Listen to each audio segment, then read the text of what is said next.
হারের দিকেই এগিয়ে যাচ্ছিল বাংলাদেশ নারী ক্রিকেট দল। ২৩৬ রানের জবাবে ব্যাটিংয়ে নেমে ১০০ রানের আগেই ৫ উইকেট হারিয়ে বসেন নিগার সুলতানা জ্যোতিরা। শেষ ১০ ওভারে বাংলাদেশের জয়ের জন্য প্রয়োজন ছিল ৫৯ রান, হাতে ছিল ৪ উইকেট। আয়ারল্যান্ডের বিপক্ষে চোখ রাঙা ছিল বড় হার। সংখ্যা বাড়িয়ে দ্রুতই ফিরে যান জান্নাতুল ফেরদৌস সুমনা এবং রাবেয়া খান, কিন্তু ঋতুমণি তো ছিলেন। সাম্প্রতিক সময়ে আছেন দারুণ ছন্দে। বিশ্বকাপের বাছাই পর্বে ঋতুই শেষ পর্যন্ত দলকে টেনে দিলেন জয় পর্যন্ত।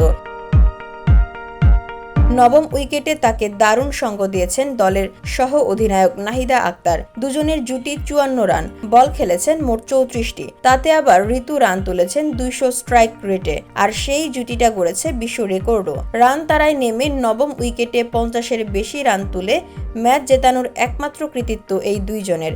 এর আগে রান তারার সময়ে নবম উইকেটে ৫০ রানের বেশি রান তুললেও তাদের কেউই ম্যাচ জিতিয়ে মাঠ ছাড়তে পারেনি।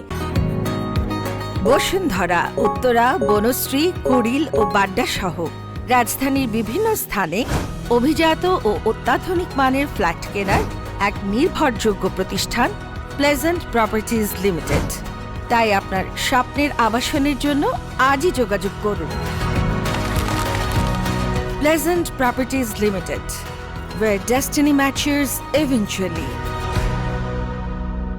পাকিস্তানের নিদা দার এবং দিয়ানা বেগের ৬০ রানের জুটি সবচেয়ে কাছাকাছি গিয়েছিল, তবে তাদের হারতে হয়েছিল ৩ রানের ব্যবধানে। শুধু এখানেই থামছে না দুজনের কীর্তি।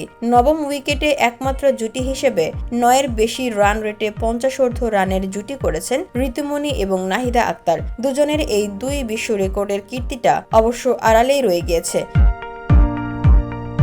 বাংলাদেশ এবং এশিয়ান ক্রিকেটের সাপেক্ষেও রেকর্ড গড়েছেন এই দুই ব্যাটার। এশিয়ান নারী দলগুলোর মধ্যে নবম উইকেটে চতুর্থ সর্বোচ্চ জুটি ঋতু এবং নাহিদার ৫৪ রান। শীর্ষে আছে রাধা ইয়াদব এবং সাইমা ঠাকুরের ৭০ রানের জুটি। এছাড়া বাংলাদেশের জন্য নবম উইকেটে সর্বোচ্চ রানের জুটিও নিজেদের করে নিয়েছেন ঋতুমণি এবং নাহিদা আক্তার। সেই সঙ্গে বাংলাদেশ নিশ্চিত করেছে ওয়ানডেতে নিজেদের সবচেয়ে বড় রান তারার জয়।